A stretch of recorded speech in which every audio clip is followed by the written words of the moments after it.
ભાગવતમ દશમ સ્કંદનું 44મું અધ્યાય. તો આપણે ગત સત્રમાં જોયું હતું કે ભગવાન શ્રી કૃષ્ણ સવારમાં ઉઠીને અખાડામાં પ્રવેશ કરે છે. તો પ્રવેશ કરતાની જ શરૂઆતમાં જ તે કંસે ષડયંત્ર મૂકેલું હતું કે આ જે કૃષ્ણ છે એ જેવો અંદર આવે એ પહેલાં જ તે આ કોવલિયાપીડનું વધ કરી દે છે. કોવલિયાપીડ હાથી હતો, પણ ભગવાન તો ભગવાન છે એટલે ભગવાન શ્રી કૃષ્ણ બહુ ચતુરાઈથી કોવલિયાપીડનો વધ કરે છે. એની ઉપરનો સવાર મહાવતનો પણ વધ કરે છે અને અખાડામાં પ્રવેશ કરે છે.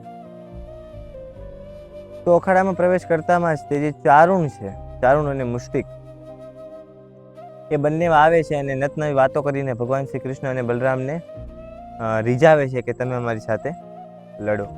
ભગવાન શ્રી કૃષ્ણ છતાંય ના પાડે છે, પણ તોય કહે છે કે તમે રહેવા દો, કારણ કે તમે તો અમારે કરતાંય તે પરાક્રમી રાક્ષસોને મારેલા છે, તો તમે અમારી સામે તો લડી જ શકો ને એમ. આમ ચારુણ જે મુષ્ટિક હતો એના મનમાં એવું હતું કે અમે ભલે આની સાથે ખાલી મલ્લયુદ્ધ કરવાના છે. મલ્લયુદ્ધમાં કેવું હોય કે સામે સામાના જે પહેલવાનો હોય એ મારી ના નાખે, પણ આટલો માર મારે કે પેલો બેભાન થઈ જાય સામેવાળો. પણ જે ચારુણ અને મુષ્ટિક છે અને એની સાથે બીજા બે પહેલવાન છે, તો એ બધાને કંસે કીધેલું હતું કે તમારે આ કૃષ્ણને અને બલરામને બેનો વધ કરી નાખવાનો છે. મસ્તીમાં કોઈને ખબર પડવી જોઈએ નહીં.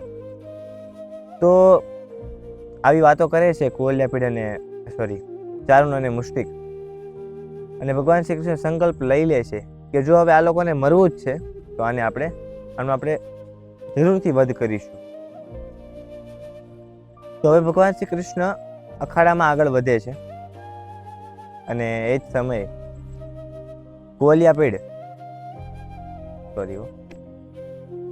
ચારુણ છે અને મુષ્ટિક. ચારુણ ભગવાન શ્રી કૃષ્ણ હારે લડતો હતો અને મુષ્ટિક છે એ બલરામજી સાથે લડતો હતો. તો હવે જે ચારુણ છે અને ભગવાન શ્રી કૃષ્ણ છે, તો એ હાથથી હાથ, ગોઠણથી ગોઠણ, મસ્તકથી મસ્તક, છાતીથી છાતી, તો આ રીતના આખા આમ ભેટી ગયેલા હતા અને એ રીતના જે લડાઈ હતી એ જારી હતી. તો ક્યારેક ચારુણ છે એ ભગવાન શ્રી કૃષ્ણને પછાડે, તો ક્યારેક ભગવાન શ્રી કૃષ્ણ ચારુણને પછાડે. તો એવા 2-3 વાર જ્યારે ચારુણને પછાડ્યો ને, તો ચારુણ થાકી ગયો. એને અંદરથી એક થાક અનુભવ થયો કે આ નાનું એવું બાળક છે પણ મારે છે બહુ બળ વધારે. તો જ્યારે જેવો ઊભો થવા ગયો તો ભગવાન શ્રી કૃષ્ણ એક મુષ્ટિકાનો પ્રહાર કરે છે. તો એને થોડાક ચક્કર જેવું આવી ગયું. અને ચક્કર જેવું આવી ગયું એટલે કેવું કે જે મલ્લ હોય, જે પહેલવાન હોય, એને જેટલું મારે આટલો એ કોપાયમાન થાય, એટલો એ વધારે ગુસ્સે થાય. તો જે ચારુણ છે એ વધારે ક્રોધિત થયો અને ભગવાન શ્રી કૃષ્ણ તરફ ઝડપીથી દોડી ગયો અને એટલો જોરથી કે હમણાં એ ભગવાન શ્રી કૃષ્ણને ઉચકીને પછાડી દે એટલા જોરથી ભાગ્યો. તો ગોસ્વામીજી કહે છે કે જેવી રીતના એક જે બાજ છે એ આકાશમાં આટલું ઉપર ઉડતું હોય, નીચે ચાલતો સાપને એ એક જ ક્ષણમાં એને પકડી લે છે, એવી જ રીતના જે ચારુણ ભગવાનની તરફ આવતો હતો તો ભગવાન શ્રી કૃષ્ણ એને એવી જ રીતે એને 2 હાથે પકડી લે છે અને 2 હાથે પકડીને એના માથા ઉપર એક મુષ્ટિકાનો પ્રહાર કરે છે અને ત્યાં જ તે ચારુણનો વધ કરી નાખે છે ભગવાન શ્રી કૃષ્ણ. તો આ બાજુ જે બલરામજી છે, તો બલરામજી હવે આવે. બલરામજી તો યુદ્ધ ચાલુ જ હતું એ બેયનું. તો બલરામજીએ તે ઘણો બધો પ્રયાસ કર્યો, પણ જે મુષ્ટિક હતો એ પણ એટલો, એનું નામ જ મુષ્ટિક હતું કારણ કે એ એક જ મુષ્ટિકામાં ગમે એનો વધ કરી નાખે. તો અહીંયા જે બલરામજી છે એને સામો એક મુષ્ટિકનો પ્રહાર કર્યો અને એક જ મુષ્ટિકા તો નહીં પણ એક જ થપાટમાં જે મુષ્ટિક હતું એનું જે ગરદનના જેટલી પણ હડ્ડીઓ એને ભાંગી નાખી અને ત્યાં જ તે મુષ્ટિકનો બલરામજીએ વધ કરી નાખ્યો.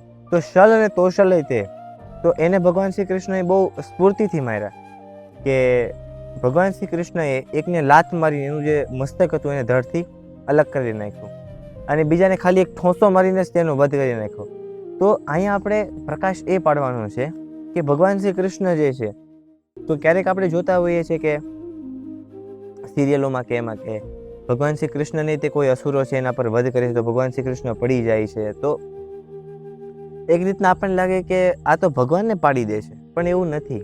એ જે ભગવાન પડે છે એ એના મતલબ ભગવાનને પડવું છે, ભગવાનને એવી લીલા કરવી છે એટલે પડે છે. બાકી અહીંયા જે પ્રમાણે વર્ણન છે કે ભગવાન શ્રી કૃષ્ણ એક ઠોસામાં ને એક લાતમાં જ તે બેનો તો વધ કરી નાખ્યો. હવે કેટલા મોટા મોટા પહેલવાન અને ભગવાન શ્રી કૃષ્ણ આટલા જેવા, હજી ભગવાન શ્રી કૃષ્ણ ભણવા નથી ગયા, તો આટલા નાના ભગવાન ખાલી એક જ લાતમાં ને એક જ ઠોસામાં બે પહેલવાનોનો વધ કરી નાખે, તો એ પરમેશ્વરમાં તાકાત કેટલી હશે. તો આ બધું જેટલા પણ યોદ્ધા જે પણ પહેલવાનો છે એ ભગવાન શ્રી કૃષ્ણ અને બલરામજી તરફ દોડતા આવે છે અને ભગવાન શ્રી કૃષ્ણ અને બલરામજી છે એ એમને મારતા જાય છે. તો જે ગોપીઓ છે એ આપસમાં વાતો કરે છે કે જે પણ જગ્યાએ આવો અધર્મ થાય છે ને એ જગ્યા ઉપર આપણે રહેવું જોઈએ નહીં.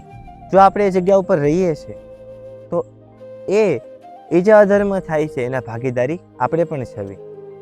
સમજી લો કે કોઈ જગ્યાએ કતલખાનું છે અને કતલખાનામાં ગૌ માતાની હત્યા થાય છે, પણ જો આપણે એ કતલખાનાની બહાર ઊભા એ જોઈએ છે એની વધ થાય છે ને આપણે રોકતા નથી, આપણે બસ જોતા જ જઈએ છીએ, તો આપણે પણ એના ભાગીદારી છવી. શું કામ?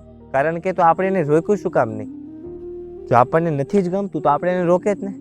તો આપણે ના રોક્યાનો મતલબ આપણને તે ગમે છે, કાં તો આપણે એમાં ધ્યાન દેતા નથી. જે અધર્મ જ્યાં થાય છે ત્યાં કોઈ દિવસ રહેવું જોઈએ નહીં. તો આ ગોપી કહે છે તો ગોપી કહે છે કે હું તો અહીંયાથી જાઉં છું, કારણ કે આ બે નાના કોમળ બાળકો અને કે આ મોટા મોટા હાથી જેવા પહેલવાનો, આ બેને તો કૂચડીને મારી નાખશું. પણ જેવું જોવે છે કે કૃષ્ણ અને બલરામ બધા પહેલવાનોને આમ ચપટીમાં મારે છે, એક એક આંખના પલકારે એમનો વધ કરે છે, તો એ બધી રાજી થઈ ગઈ. અને પછી આવું બધું જોઈને જેટલા પણ અન્ય પહેલવાનો હતા એ બધા પોતાના પ્રાણ બચાવવા માટે ભાગી જાય છે. અને કંસ ઉપરથી જોવે છે અને બહુ નિરાશ થઈ ગયો છે અને અતિ ક્રોધિત થઈ ગયો છે. તો જે કંસ છે એના સૈનિકોને આદેશ આપે છે કે જાઓ, જે નંદ છે અને વસુદેવ છે બેનો વધ કરી નાખો, મારી બેન દેવકીનો પણ વધ કરી નાખો, અને જેટલા પણ એમની સાથે આવ્યા છે ને વૃંદાવનવાસીઓ બધાનો વધ કરી નાખો. અને આ કૃષ્ણ અને બલરામને તડપાવીને મારવાના છે, કારણ કે આ બંને ક્રૂર છે અને આ મારો દુશ્મન છે. અને આટલું જ કંસ બોલતો હતો ને ત્યાં જ ભગવાન જ્યાં કંસ ઉપર બેઠો હતો ત્યાં છલાંગ મારીને ભગવાન શ્રી કૃષ્ણ ચડે છે.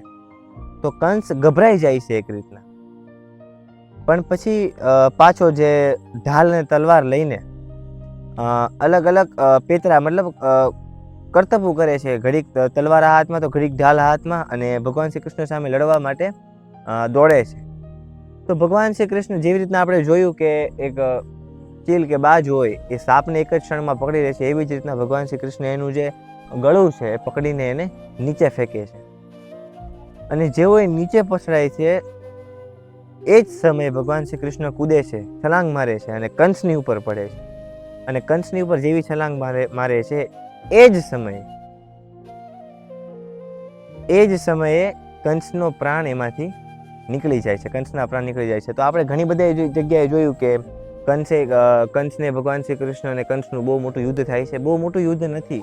ભગવાન શ્રી કૃષ્ણને જો કોઈને મારવા છે કે કોઈને તારવા છે તો એમાં એક જ ક્ષણનો ટાઈમ લાગે, કારણ કે એ પરમેશ્વર છે. એ ધારે કરીએ કે પરમ ઈશ્વરોના પણ ઈશ્વર છે. તો કંસનો આટલા શોર્ટમાં જ તે ભગવાન શ્રી કૃષ્ણ વધ કરી દે છે. અને હવે આગળ જે વસુદેવજી છે અને દેવકીજી છે, તો ભગવાન શ્રી કૃષ્ણ ત્યાં કારાગૃહમાં જાય છે અને એ બેને પણ છોડાવે છે. પણ ભગવાન શ્રી કૃષ્ણ જ્યારે એમની પાસે જાય છે તો ત્યારે વસુદેવજી અને દેવકીજી એમને ગળે નથી લાગતા. શું કામ? કારણ કે એ ભગવાનની અંદર એ જોવે છે જે મતલબ એના પુત્ર સમાન નથી જોતા ભગવાનને, કારણ કે એમને ખબર હતી કે આ પરમેશ્વર છે, આ મારા પુત્ર છે નહીં. એટલે એ સમજીને એને એ પુત્ર ભાવ નથી આવતો કૃષ્ણ અને બલરામ પ્રત્યે, કેમ કે એને ખબર છે કે આ બંને તે પરમેશ્વર છે, આ બંને ભગવાન છે.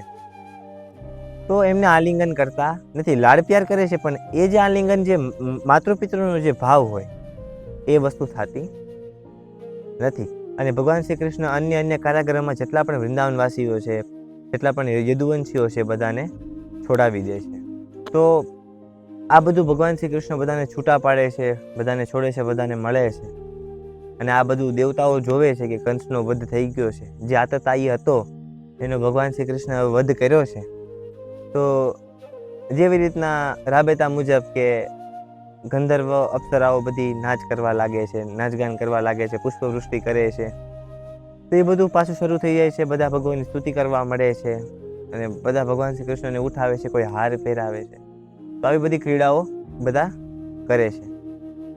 તો હવે આગળ શું થયું એ આપણે હવે પછીના અધ્યાયમાં શ્રવણ કરીશું. હરે કૃષ્ણ.